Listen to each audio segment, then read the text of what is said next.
Buenas tardes, yo soy Wilger Yael Babel Gomero y voy a exponer mi protocolo en investigación, el cual va titulado como Comparación de los impactos generados por las obras civiles durante su ciclo de vida mediante el uso de indicadores ambientales. Para empezar, el ser humano a lo largo de toda su historia se ha visto en la necesidad de balizar distintas obras civiles con el fin de satisfacer sus diferentes necesidades. Por ejemplo, casas que le puedan servir de refugio, hospitales donde pueda recibir atención médica, escuelas donde pueda recibir educación, etc. Todas estas obras civiles son muy diferentes en cuanto a magnitud, forma, número de usuarios, materiales, etc. Sin embargo, todas estas obras tienen en común que pasan o deberían de pasar por una serie de etapas a lo largo de toda su vida, que es a lo que hoy se le conoce como el ciclo de vida de una obra civil. Debido a la situación climática actual, es importante que las obras civiles cada vez vayan teniendo un enfoque más sustentable, esto con la intención de poder reducir su impacto en el medio ambiente, y es aquí donde el ciclo de vida de una obra civil juega un papel importante, ya que si usamos indicadores a lo largo de todo el ciclo de vida de una obra civil, podemos determinar qué tan sustentable es la obra, así como el impacto que tendrá en el medio ambiente. Desgraciadamente, actualmente la construcción es una de las actividades que mayor impacto tiene en el medio ambiente y este impacto se da desde el principio de la obra hasta el final de la obra. Por tanto, es importante encontrar actividades que nos permitan seguir extrayendo materiales, seguir realizando labores de mantenimiento, de construcción y de demolición de la obra, pero que reduzcan el impacto que ésta tiene en el medio ambiente. En cuanto a los objetivos, en la hipótesis tenemos tres objetivos, un objetivo general y dos objetivos específicos. El objetivo general es indicar cuáles son los principales efectos que tiene la construcción tradicional en el medio ambiente. Y el primer objetivo específico es señalar qué otras alternativas se tienen a la hora de construir que tengan un menor impacto en el medio ambiente a comparación de la construcción tradicional.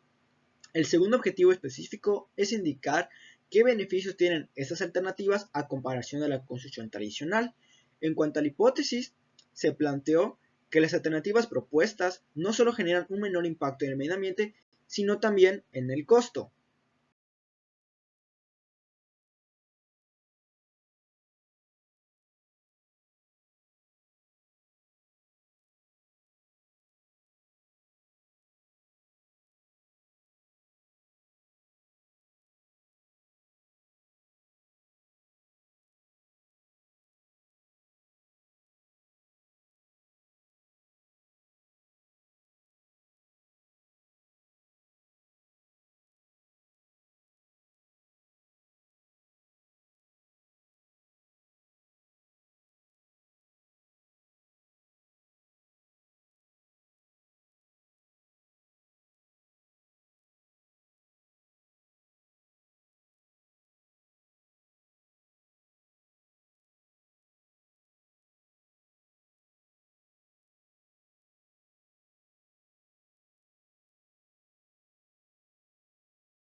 También tenemos en Chassey, el cual ya nos habla sobre cómo la contaminación llega a afectar incluso a la salud pública, demostrando que los trabajadores del sector de la construcción llegan a tener mayores problemas cardiovasculares, respiratorios, auditivos, incluso cáncer. Entonces es importante ver cómo esta contaminación también nos afecta a nosotros los seres humanos.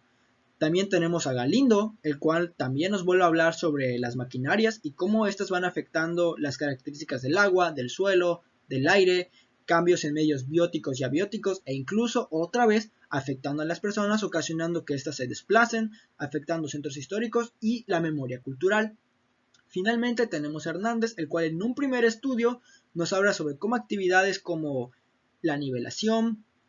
sobre cómo la limpieza del terreno y el relleno de taludes lógicamente va a afectar a la superficie del terreno, va a afectar la pendiente natural del terreno, ocasionando cambios en el drenaje, en la escorrentía, lo cual va ocasionando luego problemas de sedimentación, de erosión y lógicamente también va a afectar a los niveles superficiales del agua. Y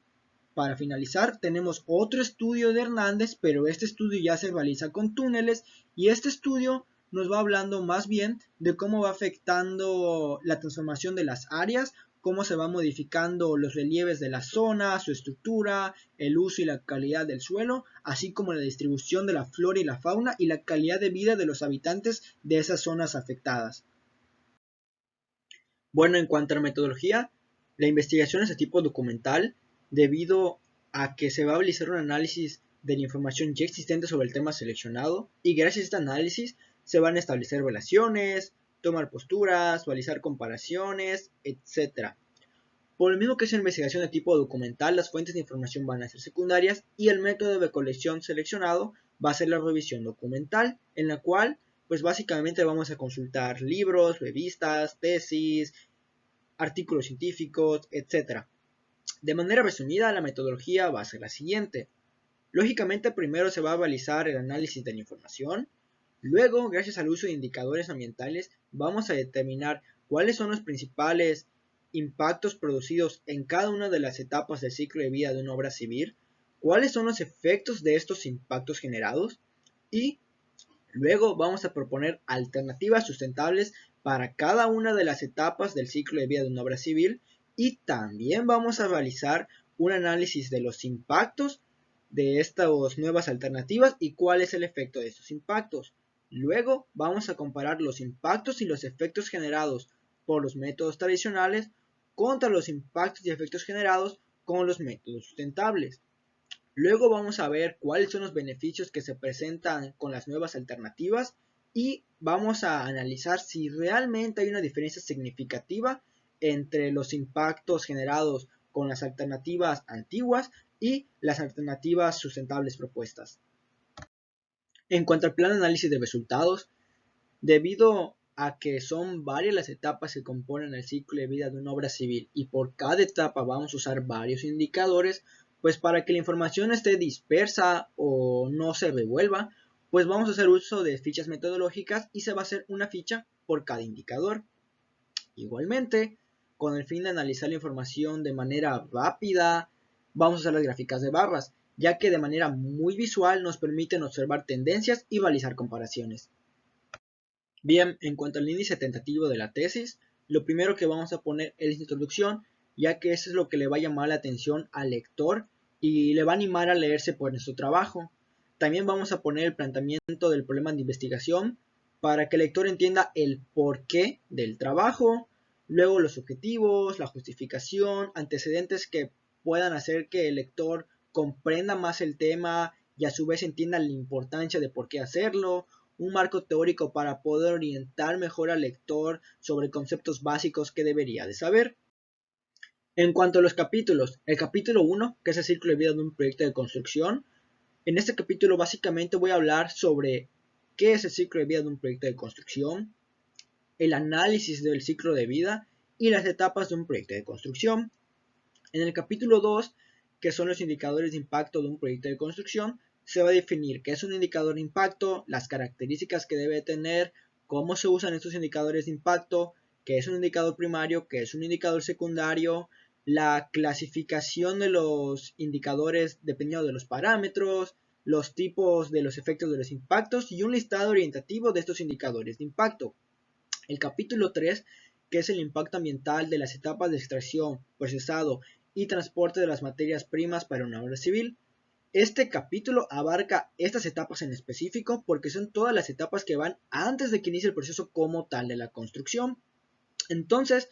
en ese capítulo se va a analizar cuáles son las principales fuentes de contaminación para las etapas, pues la que abarca el capítulo, cuáles son los impactos ambientales generados por estas fuentes de contaminación, qué indicadores se van a emplear para medir estos impactos y estos efectos y cuáles son los efectos de los impactos generados. El capítulo 4 es el impacto ambiental ya de la etapa de construcción para una obra civil y se va a hacer exactamente lo mismo que en el capítulo 3. Cuáles son las fuentes principales de contaminación, los impactos generados por estas fuentes, tipos de indicadores que se van a emplear y el efecto de los impactos. Y en el 5 se va a realizar lo mismo, pero con las etapas finales del ciclo de vida de una obra civil, que vendrían siendo ciertas actividades de mantenimiento, de demolición de la obra y de manejo de residuos. Ahora, en el capítulo 6 ya vamos a proponer las alternativas sustentables que se van a emplear en las diferentes etapas del ciclo de vida de una obra civil y también vamos a determinar las fuentes de contaminación, los principales impactos, principales efectos, qué indicadores se usan. Luego en el 7, que es análisis e interpretación de la información, ya vamos a comparar los efectos y los impactos generados por los métodos tradicionales con los impactos y los efectos generados por los métodos sustentables. De ahí seguirán las conclusiones, referencias, bibliografías y anexos donde vamos a poner información que pudiera complementar nuestro trabajo de investigación. Bien, en cuanto al cronograma, se establecieron diferentes actividades que tengo que realizar a lo largo de todo un año con el fin de poder terminar mi tesis en tiempo y en forma. Lo primero que planeo hacer es la actualización bibliográfica,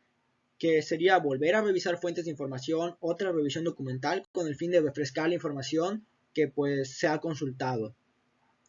Gracias a esta información que ya se consultó, pues es que puedo realizar las siguientes actividades, como sería realizar el marco teórico, de ahí sería el análisis del impacto ambiental en la etapa de extracción, procesado y transporte de materias primas, que como mencioné anteriormente corresponde al capítulo 3. Básicamente pues estaría haciendo el capítulo 3 en este momento, ¿no? De ahí pasaría a hacer el capítulo 4, que ya es este análisis del impacto ambiental pero en las etapas de construcción. Luego pues ya pasaría a ser el capítulo 5, que es ese análisis de la información pero en las etapas finales como mantenimiento, demolición, manejo de residuos, etcétera, ¿no? De ahí la búsqueda de alternativas, que es correspondiente al capítulo 6. Luego verificaría el cumplimiento de mis hipótesis. De ahí ya realizaría un análisis e interpretación de la información y gracias a este análisis e interpretación de la información es que ya puedo elaborar mis conclusiones. Luego ya sería la elaboración de la tesis, que a pesar de que en este punto ya habrán capítulos redactados, ya tengo noción de si ya se cumplieron mis objetivos, la hipótesis, etc. Lo puse porque en esta parte es cuando quiero darle una mejor redacción, un mejor formato, pulir mi trabajo, ¿no? Luego sería la revisión de la tesis, ya que me parece muy importante que un profesor del área me oriente, me ayude a mejorar mi trabajo, a lo mejor y indagando un poquito más en un tema que sea relevante, descartar cierta información que a lo mejor y no es de gran relevancia, ¿no? Y por último sería divulgar la tesis, ya que considero que esta información es importante. Estamos en una situación ambiental crítica a mi parecer y por lo tanto considero que es información que todos deberían conocer con el fin de que la ingeniería civil realmente no es una actividad que siga contaminando tanto. Y finalmente pues esto sería todo de mi parte y pues muchas gracias por su atención.